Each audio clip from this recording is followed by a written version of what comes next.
Assalamualaikum warahmatullahi wabarakatuh. Salam sejahtera untuk kita semua.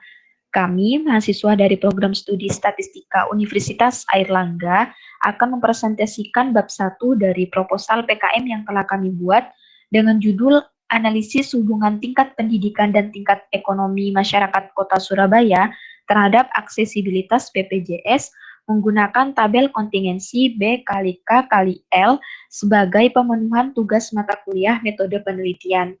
Sebelumnya, perkenalkan kami dari kelompok 6 yang beranggotakan saya sendiri, Dwi Kartini dengan NIM 008, Arya Gilang dengan NIM 052, Ayu Putri Pamungkas dengan NIM 034, dan Serina Royhana dengan NIM 062. Selanjutnya, kita masuk ke latar belakang.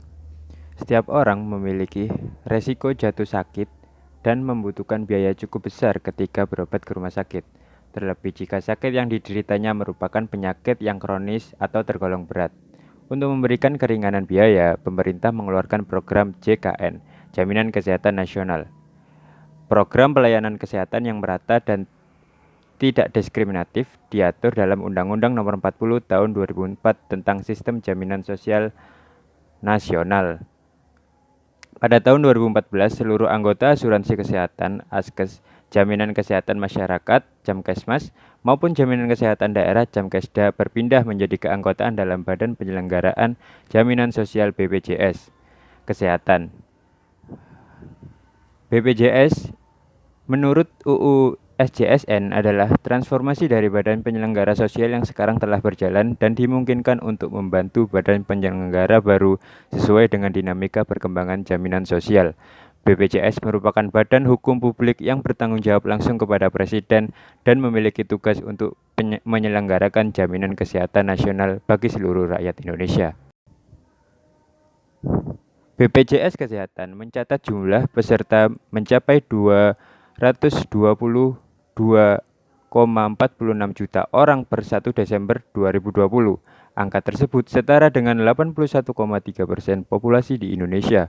Berdasarkan data Dinas Kesehatan Provinsi Jawa Timur tahun 2019, Kota Surabaya memiliki cakupan kepesertaan JKN tertinggi yaitu sebanyak 3.081.843 jiwa atau sebesar 104,75%.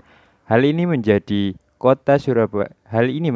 Kota Surabaya sebagai salah satu wilayah dengan capaian kepesertaan Universal Health Coverage tertinggi. Menurut Anderson dalam Noto Atmojo 2007, faktor yang berhubungan dengan pemanfaatan fasilitas kesehatan dalam hal ini adalah di antaranya tingkat pendidikan dan status ekonomi. Tingkat pendidikan merupakan suatu proses dalam meningkatkan pendidikan sesuai dengan jenjang yang ditempuhnya, sedangkan tingkat ekonomi seseorang akan mempengaruhi kemampuan untuk mengakses pelayanan kesehatan yang ada.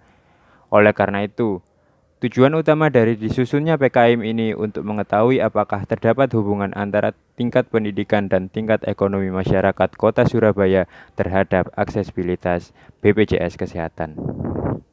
Untuk selanjutnya yaitu subbab 1.2 mengenai rumusan masalah.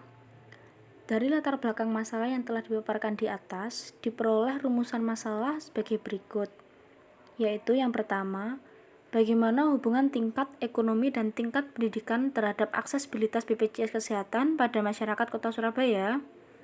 Dan yang kedua yaitu bagaimana gambaran tingkat ekonomi, tingkat pendidikan, dan aksesibilitas BPJS Kesehatan masyarakat Kota Surabaya. Subbab selanjutnya yaitu 1.3 mengenai tujuan penelitian. Tujuan dari penelitian ini adalah sebagai berikut. Yang pertama, untuk menganalisis hubungan tingkat ekonomi dan tingkat pendidikan masyarakat Kota Surabaya terhadap akses BPJS Kesehatan. Tujuan penelitian yang kedua yaitu untuk menggambarkan tingkat ekonomi, tingkat pendidikan, dan akses BPJS Kesehatan masyarakat Kota Surabaya. Selanjutnya, luaran penelitian. Luaran yang diharapkan dari adanya program penelitian ini adalah adanya kesetaraan aksesibilitas BPJS Kesehatan di Kota Surabaya dengan tingkat pendidikan dan tingkat ekonomi yang berbeda-beda. Selain itu, luaran yang paling penting adalah dapat menjadikan penelitian ini menjadi jurnal ilmiah nasional yang terakreditasi. Manfaat penelitian. Terdapat 3 manfaat penelitian dari program kami. Yang pertama, memberikan informasi kepada pemerintah, khususnya Kementerian Kesehatan mengenai adanya hubungan antara tingkat pendidikan dan tingkat ekonomi terhadap aksesibilitas BPJS Kesehatan. Yang kedua, memberikan suatu solusi untuk pemerintah dalam merencanakan program lanjutan yang lebih efektif dalam pemerataan aksesibilitas BPJS Kesehatan. Yang ketiga, menjadi bahan bacaan yang dapat memberikan informasi atau inspirasi kepada pembaca sehingga menciptakan penelitian lanjutan. Sekian presentasi dari kelompok 6. Mohon maaf apabila terdapat banyak kesalahan. Wassalamualaikum warahmatullahi wabarakatuh.